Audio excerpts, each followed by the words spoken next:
Namaste. Good morning to all of you, dear brothers and sisters. It is fantastic to be here, for all of us to be together.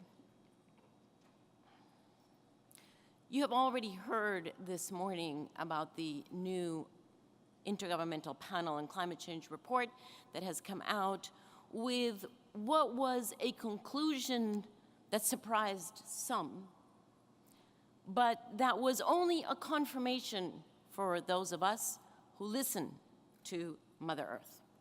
And that confirmation is quite simple. We are running out of time to do the right thing. We are running out of time to do what is not just morally responsible, but perhaps even more importantly, the only morally acceptable thing to do in our generation, which is to ensure that generations to come have the livelihood and the well-being that we have been able to enjoy on Mother Earth.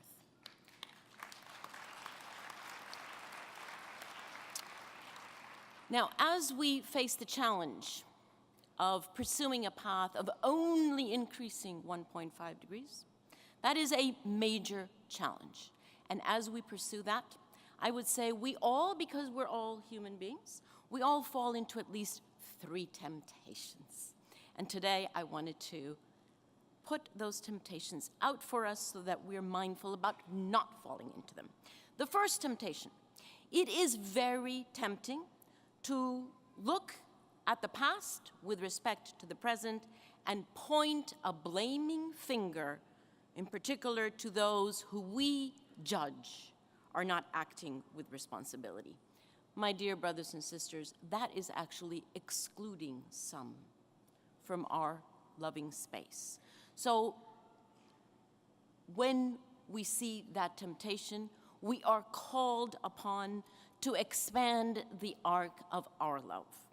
To, yes, absolutely, stand in resolute solidarity with those who are most vulnerable, but also, and perhaps more difficultly, to stand in loving and active expectation of everyone to do the right thing, to make the right choices, and to take the right decisions.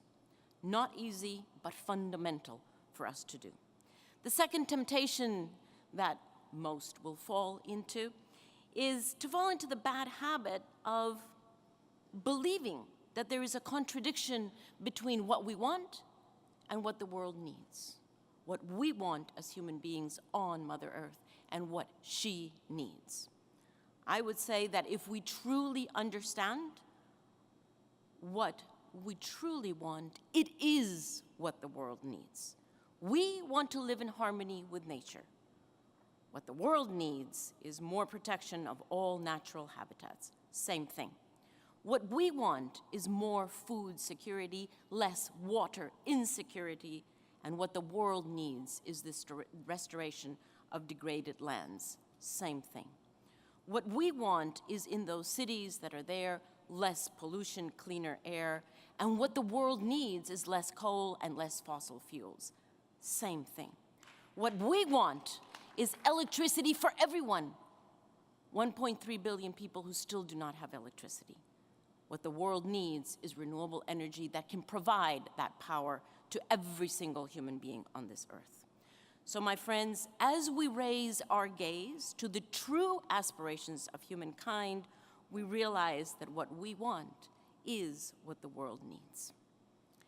And my third temptation that I would just like to warn us about is the temptation to feel frustrated, to get angry, to give up altogether, to say, we're not going to do this. It's too difficult, it's too complex, it's too expensive, and furthermore, it's all too late. No, I'm sorry.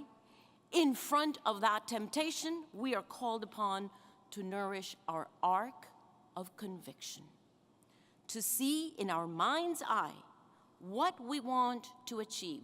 How do we want to change the world? What is the world that we really want to turn over to future generations? And then no matter what the barriers, no matter what the challenges that are going to arise, because they always do, no matter what the barriers and challenges, apply our resolute steadfastness, because we know we're on the right side of history. We know we're doing the right thing by the future generations.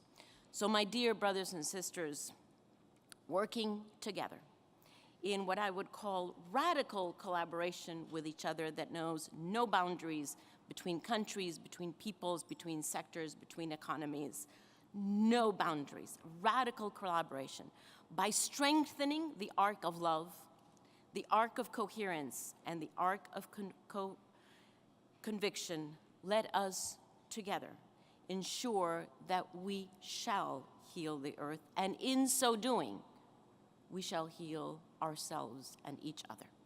Thank you.